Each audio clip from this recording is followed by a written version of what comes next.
పోలీసులంటే ప్రజల ప్రాణాలను రక్షించేవారన్నది ఒకప్పటి మాట. కానీ ఇప్పుడు కొందరు పోలీసుల చేష్టల వల్ల సీన్ రివర్స్ అయిపోయింది. ప్రజల మాన ప్రాణాలే కాదు, తోటి ఉద్యోగుల మాన ప్రాణాలకే విలువ లేకుండా చేస్తున్నారు. పోలీస్ వ్యవస్థపై నమ్మకం పోయేలా ప్రవర్తిస్తున్నారు. కాకి డ్రెస్సులో ఉన్న కామాంధుడు నచ్చిన ఆడదాన్ని అనుభవించే వరకు వదలట్లేదు. చెప్పిన మాట వినకపోతే అవసరమైతే సర్వీస్ రివాల్వర్నే వాడేస్తున్నాడు. అవును, ఇదంతా వాస్తవం. ఓ కీచక కాకి కామాంధుడిలా మారి మృగంలా ప్రవర్తించాడు. అయితే ఆ కాకి కథే ఇది.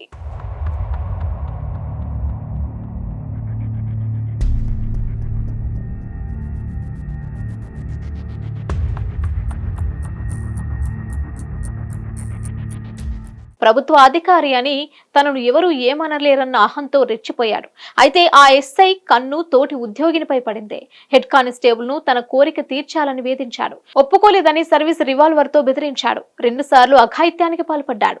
ఎవరికి చెప్పుకోవాలో తెలియక మదనపడిన ఆమె ఆత్మహత్యకు సిద్ధపడిందే. అలా చేస్తే తనలాంటి ఎందరో ఆడవాళ్లు వాడి కామవాంఛకు బలవుతారని భావించి ఫిర్యాదు చేయడమే దారనుకుంది.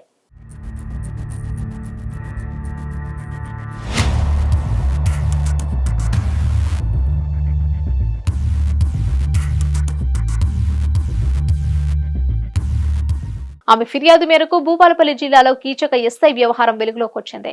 మహిళా హెడ్ కానిస్టేబుల్ పై కాళేశ్వరం ఎస్ఐ భవానీ సేన్ గౌడ్ వేధింపులకు పాల్పడినట్లు ఫిర్యాదు అందింది. గన్ గురిపెట్టి తనపై పలుమార్లు అత్యాచారం చేస్తాడని, విషయం ఎవరికైనా చెబితే చంపేస్తానని బెదిరించినట్లు ఆమె ఫిర్యాదుల్లో పేర్కొంది. ఎస్ఐపై మహిళా హెడ్ కానిస్టేబుల్ ఇచ్చిన ఫిర్యాదుతో కాకీలు కంగు తిన్నారు.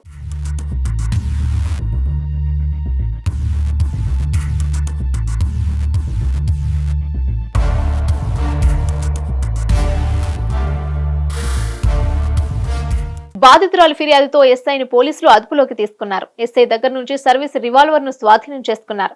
Kaleshwaram police station SI Sen పై గతంలోనూ వేధింపుల ఆరోపణలున్నాయి. ఆసిఫాబాద్ జిల్లా రెబ్బన పోలీస్ స్టేషన్ లో పనిచేస్తున్నప్పుడు మహిళా కానిస్టేబుళ్లపై లైంగిక వేధింపులకు పాల్పడ్డాడు. పనిష్మెంట్ కింద ఎస్ఐ భవానీ సేన్ ను అధికారులు ట్రాన్స్ఫర్ చేశారు. అయినా ఆ ఎస్ఐ తీరు మారలేదు. ప్రస్తుతం ఉన్నతాధికారుల ఆదేశాలతో శాఖాపరమైన దర్యాప్తు చేస్తున్నారు. హిట్ టీవీ యాప్ ని డౌన్లోడ్ చేసుకోండి. ఇందులో short news, live news, entertainment movies అన్ని అవైలబుల్ గా ఉన్నాయి. Please download Hit TV app. Hit TV app hit TV యాప్ని ఫ్రీగా డౌన్లోడ్ చేసుకోండి.